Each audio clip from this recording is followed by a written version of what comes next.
በርካታ ስፖርታዊ መረጃዎችን ይዘን የመጣን ሲሆን ከነዚህም መካከል እንግዲህ አርሰናል በዶርትመንድ ትላንትና የተሸነፈ ሲሆን አሰልጣኝ ሚኬል አርቴታ ግን ደጋፊዎች ስጋት ሊገባቸው አይገባም ሲሉ ሀሳብ መስጠታቸውን እየሰማን እንገኛለን። በማንቸስተር ዩናይትድ ቤት የምናነሳቸው መረጃዎች አሉ። ከነዚህም መካከል ማርከስ ራሽፎርድ አዲስ ቁጥር እንደተሰጠው እየተገለጸም ይገኛል። ስለ ዝውውሮችም በክለቦች መካከል የተለያዩ የዝውውር መረጃዎችን እስከ መጨረሻው የምናነሳው ነው የሚሆነው። አብራችሁን ቆዩ እያለን እኛ ቀጥታ ወደ ፕሮግራሞቻችን እንለፍ።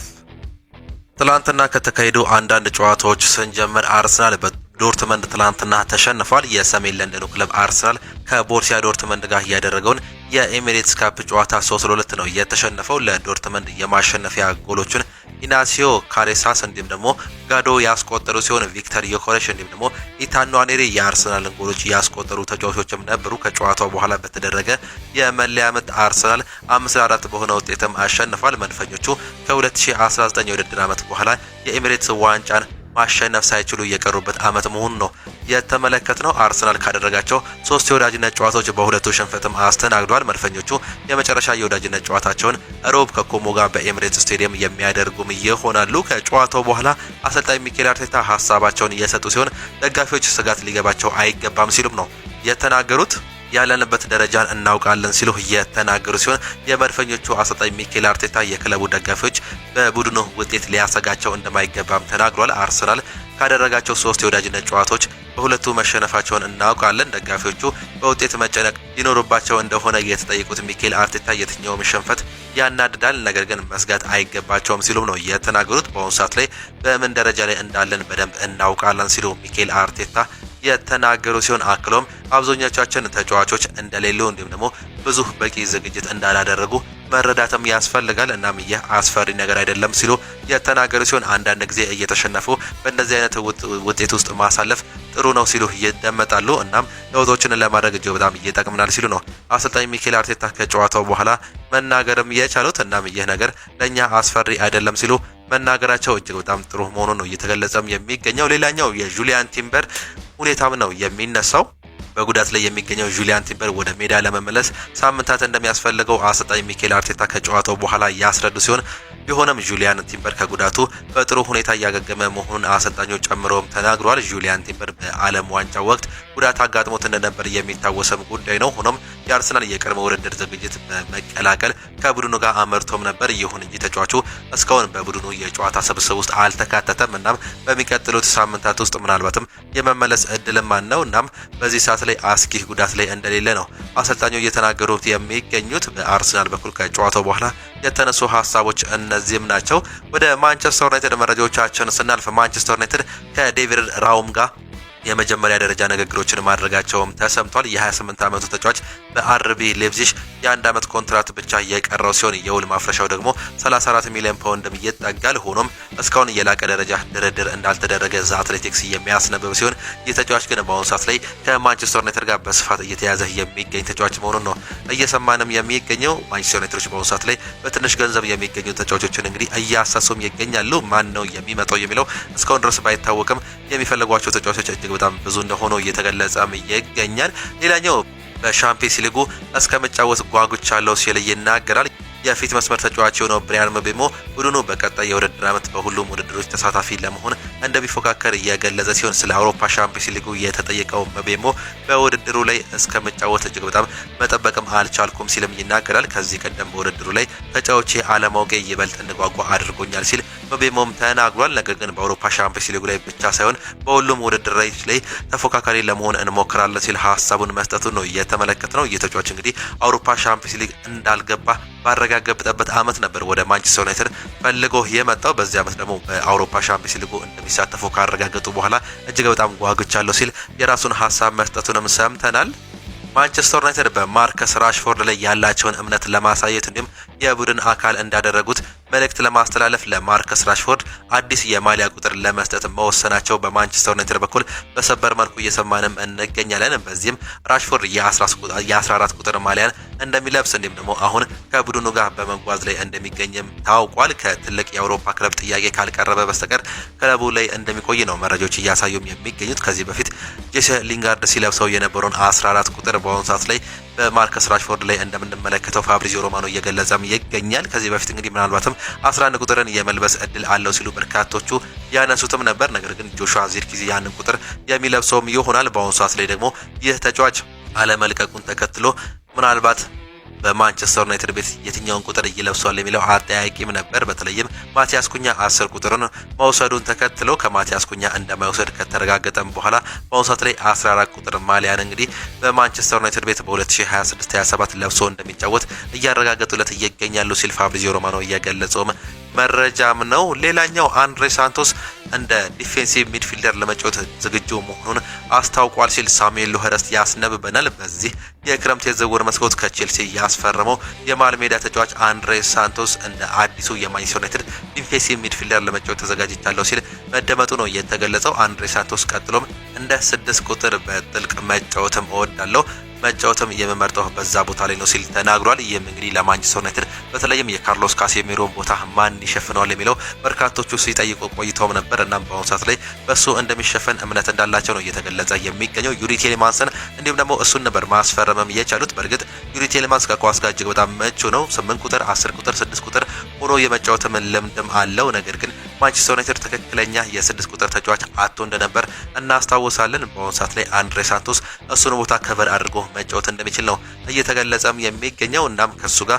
ምናልባትም ኮቢ ማይኖ ወይስ ደግሞ ዩሪ ቴሌማንስ ማን ነው የሚጣምረው የሚለው ጉዳይ በሚቀጥሉት ጊዜያት የምንለየው ይሆናል። በሜዳ ላይ ሊሳንድሮ ማርቲኔዝ ብቻ እንደሚቀር እየተገለጸም ይገኛል። በትላንትናው ዕለት 9 የሚጠጉ የማንቸስተር ዩናይትድ ተጫዋቾች የቅድመ ውድድር ዘመን ዝግጅት ላይ የሚገኘው የማይክል ካሪክ ስብስብ መቀላቀላቸውን የማንቸስተር ዩናይትድ ሪፖርት ይፋ ያደረገ ሲሆን ማቲያስ ኩኛ፣ ሴኔ ላመንስ፣ ኮቢ ማይኖ፣ ማርከስ ራሽፎርድ፣ ካርል ዳርዎ፣ ማቲያስ ደሊት፣ ቤንጃሚን ሴስኮ፣ ታይናን ቶምሰን እንዲሁም ደግሞ ጄጄ ጋብሪኤል ደግሞ ተጫዋቾች መሆናቸው የተገለጸም ጉዳይ ነው። በዛሬው ዕለት ደግሞ አርጀንቲናው የዓለም ዋንጫ ፍጻሜ ተፋላሚ የሆነው ሊሳንድሮ ማርቲኔዝ እንዲሁም ቡድኑ እንደሚቀላቀል ይጠበቃል። በቀሪዎቹ 2 ጨዋታዎች የቡድኑ አጠቃላይ ቅርጽና የውህደት ደረጃ የምንመለከት እንደሆነ ነው እየተገለጸም የሚገኘው። እናም በሚቀጥሉት ጊዜያት ይህንን ለውጥ የምንመለከት መሆኑ መረጃዎችም በስፋትም ያመላክታሉ። ብሬንዳን ዊሊያምስ ስለ ብሩኖ ፈርናንዴዝ ድንቅ አምበልነት እንዲሁም ጠንካራ ወዳጅነት እንዲህ ሲል ነበር የገለጸው። የቀድሞ የማንቸስተር ዩናይትድ ተጫዋች ሆነው ብሬንዳን ዊሊያምስ በኦልድ ትራፎርድ አብረውት ካሳለፉት ጊዜ በኋላም ከክለቡ አምበል ብሩኖ ፈርናንዴዝ ጋር ያላቸው ወዳጅነት አሁንም እንደቀጠለ የገለጸ ሲሆን እንደ ዊሊያምስ ገለጻ ብሩኖ ፈርናንዴዝ ከሜዳ ውጪ ያለውን ሁኔታ አሁንም ድረስ በስልክ እየደወለ እንደሚጠይቀው እንዲሁም ደግሞ ጨዋታዎችን መምጣት በሚፈልግበት ጊዜ የስቴዲየም ትኬቶችን በማመቻቸት ከጎኑ እንደሚቆም ገልጾለኛል ሲልም ይናገራል። ይህ የብሩኖ ትህትና እንዲሁም የቡድን አጋሮቹን የመደገፍ ባህሪ የአምበልነት ብቃቱን የሚያሳይ እንደሆነ የገለጸው ብሬንዳን ዊሊያምስ የቡድን አምበል የሆነው ለዚህ ነው፣ እሱ በእውነቱ ድንቅ ተጫዋች ነው፣ ድንቅም ሰው ነው ሲል አድናቆቱን መግለጹን ዘ አትሌቲክስ እያስነበበንም ነው የሚገኘው። ሌላኛው የካርሎስ ባሌባ እንዲሁም ደግሞ የዩናይትድ ጉዳይ በአሁኑ ሰዓት ላይ እንግዲህ እጅግ በጣም እየተነሳም ይገኛል። የዘ አትሌቲክስ የብራይተን ጉዳዮች ዘጋቢ እንደሚናገረው ከሆነ በካርሎስ ባሌባ ጉዳይ ላይ የባለቤቱን ክለቡን አቋም ዘርዝሮ አስቀምጧል። የማንቸስተር ዩናይትድ የበላይ አካል ባለፈው የውድድር ዘመን ለባሌባ ያወጡለትን ተመን 60 ሚሊዮን ፓውንድ ነበር።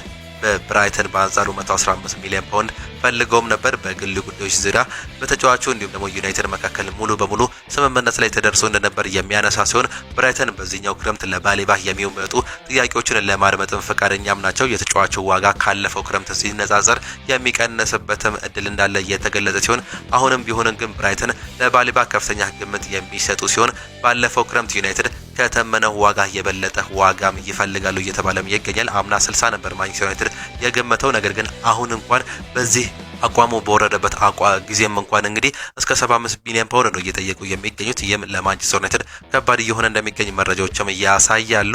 ቤንያሚን ሴስኮ የሚቀጥለውን ሳምንት በአየርላንድ የዩናይትድን የትሬኒንግ ካምፕ ይቀላቀላል። እናም ከኤሲ ሚላን ጋር ላለባቸው ጨዋታም ትንሽ ደቂቆች ሊጫወት እንደሚችል ሜን እያስነበበም ይገኛል። ይህም እንግዲህ ከጉዳቱ መልስ ምናልባትም የመጀመሪያው ጨዋታ ይሆናል ተብሎ ይጠበቃል በፕሪሲዝኑ።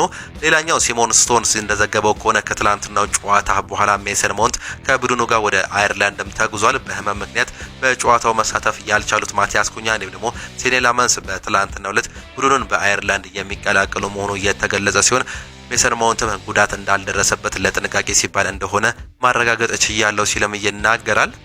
አንድሬ ሳንቶስ ይናገራል። ስለ ሀገሩ ልጅ ካርሎስ ካሴሚሮ ሲናገር ካሴሚሮ ሌጀንድ ነው። አሁን ላይ እሱን በመተካት ባለፈው የውድድር ዘመን ያደረገውን ነገር መድገም እንደምችልም ይሰማኛል። ወደ ኋላ ጠለቅ ብዬ በ6 ቁጥር ቦታ ላይ መጫወትን እመርጣለሁ። ከኳስ ውጪ የቡድን አጋሮችን ለማገዝም እሞክራለሁ። ከኳስ ጋር ደግሞ መስመር ሰንጣቂ ኳሶችን ማቀበልም እወዳለሁ። እናም የሀገሬ ልጅ ሌጀንድ የሆነውን ካርሎስ ካሴሚሮን መተካት በዛ ቦታ ላይ እፈልጋለሁ ሲል አንድሬ ሳንቶስም ይናገራል።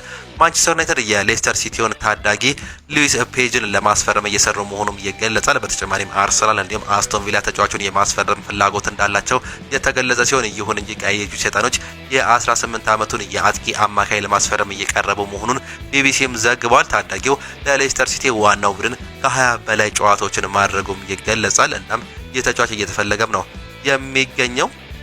የአርሰናል ተፋላሚ እሆናለሁ ሲል ይናገራል። አርሰናል በአሁኑ ሰዓት ላይ አመታዊ የኤሚሬትስ ካፕ የቦሩሲያ ዶርትመንድ ጨዋታ ጋር እንዲሁ ሽንፈት ማስተናገዱን እናውቃለን። በመድፈኞቹ ጨዋታ አዲሱ ፈራሚ ብሩኖ ጉማሬዝ ከደጋፊዎቹ ጋር የተዋወቀ ሲሆን ብሩኖ ጉማሬዝ በሰጠው አስተያየትም ተፋላሚ እሆናለሁ ሲል ለደጋፊዎቹ ቃል ገብቷል። ለዚህ ክለብ እስከ መጨረሻው ድረስ ያለኝን ሁሉ እሰጣለሁ ሲል ብሩኖ ጉማሬዝ የተናገረ ሲሆን ይህም እጅግ በጣም የምፈልገው እንዲሁም ትልቅ ነገር የሚሰራበትም ክለብ ነው ሲል ሀሳብ መስጠቱንም ሰምተናል። ሌላኛው ናፖሊ ጋብሪኤል ጂሰስን ለማስፈረም የሚያደርገውን ጥረት ትልቅ መሰናክል እንደገጠመው እየተዘገበም ይገኛል። እንደ ጋዜጣ ዴሎ ስፖርት ዘገባ ከሆነ የናፖሊ የውሰት ውል ጥያቄ ተቀባይነት አላገኘም። ምክንያቱም የአርሰናሉ አጥቂ የቀረው የኮንትራት 1 አመት ብቻ በመሆኑ ነው። ከዚህም በላይ ጋብሪኤል ጂሰስ በአመት 9 ሚሊዮን ዩሮ የሚጠጋ የተጠራ ደሞዝ የሚያገኝ ሲሆን ናፖሊ ይህን ያክል የደሞዝ ስኬልም የለውም፣ መክፈልም አይፈልግም። ስለዚህ ዝውውሩ በቋሚነት እንዲሆን ብራዚሊያው አጥቂ የደሞዝ ጥያቄውን መቀነስ ይጠበቅበታል ሲልም ነው እየተገለጸ የሚገኘው። ጋላታሳራይ ለጋብሪኤል ማርቲኔዝ ዝውውር የ40 ሚሊዮን ዩሮ ጥያቄ ማቅረባቸው እየተገለጸም ይገኛል። አርሰናል አንቶኒ ኑሳን ምን ያህል ቢፈልገው እንኳን ተጫዋቹ አርቢ ሌፕዚግ እንደማይለቁት እየተገለጸ ሲሆን ማርቲኔሊ ግን በአሁኑ ሰዓት ላይ ጥያቄዎች እየቀረቡበትም ይገኛሉ። ያለ ጥርጥር አርሰናሎች በዛ ቦታ ላይ ትክክለኛ ተጫዋች የሚያገኙ ከሆነ እንዲሁ እንደሚሸጡት መረጃዎች እየወጡም ይገኛሉ። ነገር ግን በአሁኑ ሰዓት ላይ የሚፈልጉት ዋነኛ ነገር በዛ ቦታ ላይ ትክክለኛ ተጫዋችም ነው። የክርስቶስ ዙሪስ ትክክለኛ ቦታ በተለይም በዛ ቦታ ላይ ቤስት 11 ውስጥ የሚገባ ተጫዋች እየፈለጉም ነው የሚገኙት። ሌላኛው ቼልሲ አቻ መለያየቱን ትናንትና ተመልክተናል። በቅርብ ውድድር የወዳጅነት ጨዋታ ቼልሲ ከማሌዥያው ክለብ ዳሩል ታዚም ጋር 3-3 በሆነ ውጤት መለያየቱን ተመልክተናል። የቼልሲን 2 ግቦች ሊያም ዴላፕ በፍጹም ቅጣት ምት ማስቆጠሩን የተመለከትን ሲሆን ማርኩዌዝ በራሱ ግብ ላይ 3ኛውን ጎል ማስቆጠር መቻሉ ነው የተመለከትነው። ሰማዮቹ እስካሁን 5 የወዳጅነት ጨዋታ ሲያደርጉ በሁለቱ አሸንፈው በሁለቱ ተሸንፈው በቀሪው ትላንትና ደግሞ አቻ መለያየትም ችለዋል። ቼልሲ የመጨረሻ የአቋም መለኪያ የጨዋታ ቅዳሜ ከሪያል ሶሲዳድ ጋር የሚያደርግ መሆኑ ነው የወጣለት መርሃ ግብርም የሚያሳየው። ከጨዋታው በኋላ ማርኮ ፓሌስትራ ስለሚመርጠው እግርም ይናገራል። አዎ በግራ እግሬ መጫወት እወዳለሁ፣ ግን ከልጅነቴ ጀምሮ በግራ እግሬ መጫወትም እወድም ነበር። በቅርቡ የግራ እግሬንም በጣም አሻሽየዋለሁ ሲልም ይናገራል። ስለዚህ አንዳንድ ጊዜ ግራ እግሬን መጠቀምም እመርጣለሁ፣ ሁለቱንም እግሮቼን መጠቀም መቻሌ በጥሩ ሁኔታም የምመለከተውም ነገር ነው ሲል ሀሳቡን እየሰጠ ሲሆን እንደ አንዳንድ ምንጮች ዘገባ ይህ ተጫዋች ራሱን ለመለወጥ በሁለቱም እግሩ መጫወቱ ለክለቡ ትልቅ ነገር እንደሚያመጣ ለራሱም እድገት ትልቅ ነገር እንደሆነ ነው እየገለጸም የሚገኘው። ሌላኛው እንደ አንዳንድ ምንጮች ዘገባ ከሆነ ሲቲ ለኔቶ 50 ሚሊዮን ፓውንድ ቢያቀርብም ውድቅ እንደተደረገ እየተገለጸም ይገኛል። አሎንሶ ተጫዋቹን ማቆየት ስለሚፈልግ ኔቶ ልሸጠው የማይቻል ተጫዋች ነው ሲልም ያምኑበታል። 75 ሚሊዮን ፓውንድ በላይ እንደሚፈልጉበትም ነው እየተገለጸም የሚገኘው። ሌላኛው ቼልሲ ከፓሪስ ሳን ዠርሜን ሩይዝን ለማስፈረም ከ60 ሚሊዮን ፓውንድ በላይ ለማቅረብ መዘጋጀቱን ኤል ናሽናል ያስነበበ ሲሆን አሎንሶ ስፔናዊን ተጫዋች እጅግ በጣም የሚፈልገው እንዲሁም የሚወደው ተጫዋች ነው። ፓሪስ ሳን ዠርሜኖች ግን ይህን ተጫዋች ከማይነኩ ተጫዋቾች አድርገው ይመለከቱታል። እንዲሁም ደግሞ ከፍተኛ ገንዘብ ሊጠየቅበት የሚችልበት እድል እንዳለ ነው መረጃዎች እያመላከቱ ነው የሚገኙት። ሃንሲ ፍሊክ ይናገራሉ። ሮናልድ አራሆን በመንፈልገው ልክ ልንጠቀምበት አልቻልንም ሲሉ ነው የሚናገሩት። ዩራጊያዊ የባርሴሎና ተከላካይ ሮናልድ አራሆ ሊቨርፑልን በውሰት ለመቀላቀል ከስምምነት መድረሱን እናውቃለን። ሮናልድ አራሆ ዝውውሩን ለማጠናቀቅ በትላንትና ዕለት ወደ መርሲሳይዱ ሊቨርፑል መብረኑ ተገልጾም ነበር። ስለ ሮናልድ አራሆ የተሰጠው የባርሴሎና አስተያየት እንግዲህ ሮናልድ አራሆ ጥሩ ተጫዋች እንደሆነ አምናለሁ ሲል ሃንሲ ፍሊክ እየተናገሩ ሲሆን እሱ ከፍተኛ ፍጥነት እንዲሁም ደግሞ የአካል ጥንካሬንም ይዟል ሲሉ አሰልጣኙም ይናገራሉ። ነገር ግን እኛ በምንፈልገው ልክ ልንጠቀምበት አልቻልም፣ ይህ የእኛ ችግር ነው ሲሉ መናገራቸውንም ሰምተናል። ሌላኛው ቤን ጃኮብስ ያነሳው መረጃ ደግሞ ሊቨርፑል ለብራድኪ ባርኮላ የሚያደርገውን የዝውውር ጥረት አሁንም መቀጠሉም ይገለጻል። ክለቡም በድርድሩ ላይ ሁኔታዎችን በቁጥጥሩ ስር እንዳለም ያምናል። እናም በሚቀጥሉት ጊዜያት ውስጥ የሚደረግ የሊቨርፑል ትልቁ ዝውውር ሆኖ ይጠበቃል ሲልም እየገለጸም ነው የሚገኘው። ሌላኛው ቤን ጃኮብስ እንደተናገረው ከሆነ ቶሬዝ ወደ ፒኤስጂ የሚያመራ ከሆነ ያ የ170 ሚሊዮን ዩሮ አሃዝ በ20 ወይም ደግሞ 30 ሚሊዮን ዩሮ ሊቀነስ እንደሚችል እጠብቃለሁ ሲልም ይናገራል። የሊቨርፑል መነሻ ሀሳብ ግን 100 ሚሊዮን ዩሮ አካባቢ ነው ሲል ነው እየገለጸም የሚገኘው። በድጋሚ ይህ በ10 ወይም ደግሞ 15 ሚሊዮን ዩሮ ሊጨምርም ይችላል። በውጤቱም አሁን ላይ እንደሚታየው በዋጋ ግምገማ ላይ ያለው ትልቅ ክፍተት ነሐሴ ወር ላይ እየገፋ ሲሄድ ላይኖርም ይችላል። ሊቨርፑል ባርኮላን ማግኘት እንደሚቻል የወሰነ ተስፋ እንደሚያደርግም አስባለሁ ሲልም ነው እየገለጸም የሚገኘው። በተለይም እንግዲህ ፌራን ቶሬዝ ወደ ፓሪስ ሰን ጀርሜን የሚሄድ ከሆነ ይህ ተጫዋች ወደ ሊቨርፑል የሚሄድበት እድል እጅግ በጣም ሰፊ እንደሆነ መረጃዎችም ያሳያሉ። ስለተመለሱት ልምድ ያላቸው ተጫዋቾች እንዲህ ሲልም ነበር የተናገሩት። የአሊሰን ቤከር፣ የኮዲ ጋክፖ እንዲሁም ደግሞ የቨርጂል ቫን ዳይክ ጉዳይን ስንመለከት ይህ የመጀመሪያ ጨዋታ ይመስለኛል። ከ45 ደቂቃ በላይ መብዛትም የለበትም። ምናልባትም በራስ መተማመናቸው ጥሩ ሆኖ ከተሰማቸው ትንሽ ሊጨመር ይችላል። እንዲሁም እንደ ሪያን እንዲሁም ደግሞ ፍሎሪያን ቪርትዝ እና አሌክስ ላሉት ነገሮች ደግሞ ሁለተኛ ጨዋታቸው ነው። ስለዚህ እነዚህ መጠንቀቅም አለብን። ነገር ግን ልምድ ያላቸው ተጫዋቾች ከኛ ጋር በአሁኑ ሰዓት መኖራቸው ለኛ እጅግ በጣም ትልቅ ነገር ይዞልን መጥቷል ሲሉ ነበር ሀሳባቸውንም መስጠትም የቻሉት። ሌላኛው ሲቲ አትሌቲኮ ማድሪድን ማሸነፉንም ተመልክተናል። ማንቸስተር ሲቲ በቅድመ ውድድር የወዳጅነት ጨዋታ አትሌቲኮ ማድሪድን 3-1 ማሸነፍም ችሏል። ኦማር ማርሙሽ 2 ጎሎችን ያስቆጠረ ሲሆን ራያን አይት-ኑሪ የማንቸስተር ሲቲን የድል ግቦች 3ቱን አጠቃላይ ያስቆጠሩ ተጫዋቾችም ናቸው። የአትሌቲኮ ማድሪድን ግብ ጆርጅ ዶሚን ማስቆጠርም ችሏል። አንቷን ሴሜኖ 2 ለግብ የሆኑ ኳሶችን አመቻችቶ ማቀበል የቻለ ተጫዋችም ነበር። በአሰልጣኝ ኤንዞ ማሬስካ የሚመራው ማንቸስተር ሲቲ የቅድመ ውድድር ዝግጅትን ማጠናቀቁም ተገልጿል። ማንቸስተር ሲቲ ቀጣይ እሁድ 11 ሰዓት ላይ ከአርሰናል ጋር የኮሚኒቲ ሺልድ ጨዋታን የሚያደርግም ነው የሚሆነው። ወደ ሪያል ማድሪድ መረጃዎቻችን ስናልፍ ፌዴ ቫልቬርዴ የቪኒሲየስ ውል ማደስ ሁላችንም በጣም አስደስቶናል ሲልም ይናገራል። እሱ ለኛ ምን ያህል አስፈላጊ እንደሆነ እኛ የሚወክለው እሴቶችን ሁላችንም እናውቃለን። እሱ መፈረሙ ለኛ ትልቅ ነገር ነው ሲል ሀሳብ መስጠቱ ነው እንዲሁ እየሰማ ነው። ሌላኛው ሪያል ማድሪድ በዚህ የዝውውር መስኮት ተጨማሪ የተጫዋቾች ሽያጭ ያካሂዳል ሲል ዲያሮ አስ እያስነበበም ይገኛል። በርካታ ወጣት ተጫዋቾችን ክለቡን ለቀው ይወጣሉ ተብሎም ይጠበቃል። እናም በወጣት ተጫዋቾች ከፍተኛ ገንዘብ ሊያገኝ እንደሚችልም ነው እየተገለጸም የሚገኘው። ሌላኛው ዲያሮ አስ ያስነበበው መረጃ ካማቪንጋ ከሪያል ማድሪድ የመልቀቁን ሀሳብ ውድቅ አድርጎታል። አላማውም ሞሪኒዮን ለማሳመን የበለጠ ጠንክሮ መስራትም ነው የሚገኘው። አንድሬስ ኢኔስታ ይናገራል። በጣም አዝኛለሁ ሊዮ ሲል ስለ ሊዮ አባት አሟሟትም እንግዲህ ማዘኑን ነው የገለጸው። ስፔናዊ አንድሬስ ኢኔስታ ወላጅ አባቱን ላጣው የቀድሞ የቡድን አጋሮ ሊዮኔል አንድሬስ ሜሲ የሀዘን መልእክትም የላከ ሲሆን በጣም አዝኛለሁ ሊዮ፣ አባትህ በጣም የደረሰብህ ህመም የሚያስከፋ ነው፣ እጅግ በጣም አዝኛለሁ ቃል የለኝም ሲል ነው እየገለጸም የሚገኘው። አክሎም ጆርጅ ነፍስህ በሰላም ትረፍ፣ ሁሌም በውስጣችን ትኖራለህ ሲል ሀሳቡን እየገለጸ ሲሆን ሊዮኔል ሜሲ በትላንትናው ዕለት የወላጅ አባቱ ቀብር ላይ ለመገኘት ወደ ትውልድ መንደሩ ሮዛሪዮ መጓዙን ተሰምተንም ነበር። ኢንተር ሚያሚ፣ ባርሴሎና፣ ፓሪስ ሳን ጀርሜን እንዲሁም ደግሞ ሪያል ማድሪድ ለሊዮኔል አንድሬስ ሜሲ የሀዘን መልእክታቸውን የገለጹ ክለቦች መሆናቸውንም እንዲሁ ከዚህ በፊት ሰምተንም ነበር። ዘመናዊ እግር ኳስ እንዲሁም ደግሞ የ6 ቁጥር ተጫዋቾች አስፈላጊነትን ደግሞ በስተመጨረሻም እንመልከት። በዓለም እግር ኳስ ታሪክ ከካታኔሲዮ እስከ ቶታል ፉትቦል፣ ከሎ ብሎክ እስከ ፖዚሽናል ፉትቦል፣ ከዳይሬክት ፉትቦል የተለያዩ የእግር ኳስ እሳቤዎች እየተከበሩም ይገኛሉ። በየትኛውም የጨዋታ ዘይቤ ውስጥ ግን አስፈላጊው የሆነ ስፍራ ላይ የተከላካይ አማካዩ ደግሞ በተፈጥሮ የ6 ቁጥር ቦታ የምንለውም ነው። ለምን አስፈላጊ ይሆናል የሚለውን ስንመለከት ደግሞ የ6 ቁጥር ተጫዋች በሜዳ ላይ ለተከላካዮች ሽፋን የሚሰጥ ሲሆን ተቃራኒ ቡድን ወደ 3ኛው የሜዳ ክፍል ከመድረሱ በፊትም አደጋ ከመፍጠሩ አስቀድሞም ያስቀራል። ቡድኑ ኳሱን በሚመሰረትበት አጋጣሚን ኳሱን ተቀብሎ ወደ ማጥቃት ቀጠና የሚያደርሰው 6 ቁጥርም ነው። በተጨማሪም ሁለቱን የመከላከል እንዲሁም ደግሞ የማጥቃት ሽግግሮችን ዋነኛ መሳሪያ እንደሆነም ይገለጻል። የስድስት ቁጥር ባህሪያትን ስንመለከት የመጀመሪያው የዲስትሮየር ሲሆን እንግዲህ ዋነኛው ስራው በተቃራኒ ቡድን የማጥቃት ሂደት ማስቆመም ነው። የአጫወት መንገዳቸውም ኃይል የተሞላበት ታክል እንዲሁም ደግሞ የጋራ ኳስን ማሸለፍ ላይ የተመሰረተ እንደሆነም ይነገራል። ለዚህም ካርሎስ ካሴሜሮ እንዲሁም ደግሞ ንጎሎ ካንቴ ተጠቃሽም ናቸው። አሁን ላይ የሪያል ማድሪዱ የበለጠ የቀረበ ተጫዋች እንደሆነም ይገለጻል። በተለይም እንግዲህ እንደ ኦሪየል ሹዋሚኒ በዚህ ቦታ ላይ የሚነሱ ተጫዋቾች ናቸው። ሁለተኛው ደግሞ ሆልዲንግ ሚድፊልደር በተፈጥሮ ብለን የምናነሳቸው ተጫዋቾች ሲሆኑ በዋነኛነት በዙሪያው ያሉ ክፍት ቦታዎችን ይጠብቃሉ፣ የቡድኑን ቅርጽ ይቆጣጠራሉ። በጣም የተረጋጋ መሆን ያለበት ሲሆን የመስመር ተከላካዮች ለማጥቃት ወደፊት ሲያመሩም ቦታቸውን ይሸፍናሉ። በዚህ ሚናም ሰርጂዮ ቡስኬቲን እንዲሁም ደግሞ ሮድሪን በሟላ መልኩ የምንመለከታቸው ተጫዋቾች ናቸው። ሶስተኞቹ ደግሞ ዲፕ ላይን ፕሌይሜከር የምንላቸው ሲሆን ይሄኛው ሚና ከሌሎቹ የሚለየው ተጫዋቹ ከመከላከል ይልቅ የበለጠ ከኳስ ጋር መጫወት የሚችል ነው። እንዲሁም ደግሞ የጨዋታውን ግለኝነትም ይመጥናል።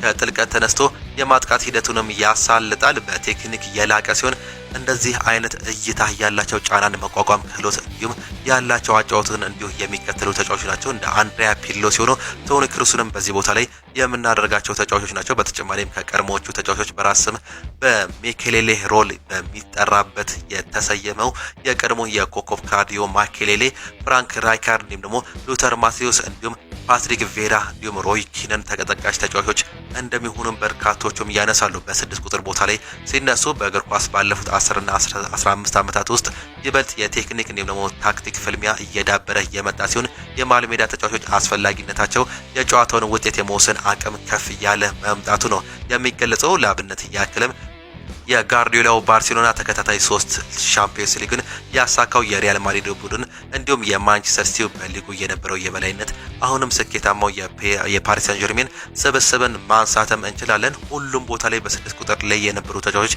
እጅግ በጣም ድንቅም ነበሩ። በባርሴሎና እንደ ሰርጂዮ ቡስኬት እንዲሁም ደግሞ ኢኔስታ ያሉ ተጫዋቾች ይነሳሉ። በሪያል ማድሪድ በኩል ደግሞ እንደ ካርሎስ ካሴሜሮ እንዲሁም ደግሞ ሉካ ሞድሪች ያሉ ተጫዋቾች እጅግ በጣም የሚነሱ ተጫዋቾችም ናቸው። በሲቲ ቤት ሮድሪን እንዲሁም ደግሞ በአሁኑ ሰዓት ላይ በፓሪስ ሰን ዠርሜን ቤት ቪቺኒያ ያሉ ተጫዋቾችን ማንሳትም እንችላለን። የስድስት ቁጥር ሚና በአሁኑ ሰዓት ላይ በዓለም ላይ እጅግ በጣም ትልቅ ቦታ ላይ ከሚነሱ ቦታዎች መካከል በርካቶቹም ይወዱታል።